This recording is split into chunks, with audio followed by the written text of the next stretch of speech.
Drastičan primer zloupotrebe policije imali smo priliku da vidimo u prethodnih nekoliko dana.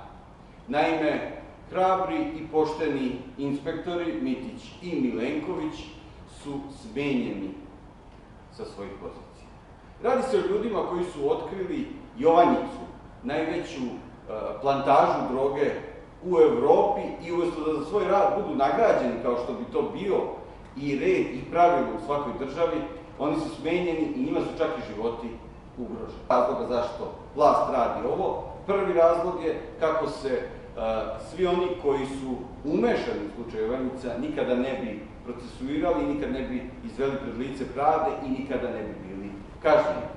Druga stvar koja je jako važna jeste, ovo treba da posluži za zastrašivanje svih čestitih i poštenih policajaca, bezbednjaka i svih drugih ljudi u službama, kako bi oni shvatili da moraju bespogovorno da slušaju vlast, inače će im biti ugrožena karijera, posao, u krajnjoj liniji vidimo čak i život.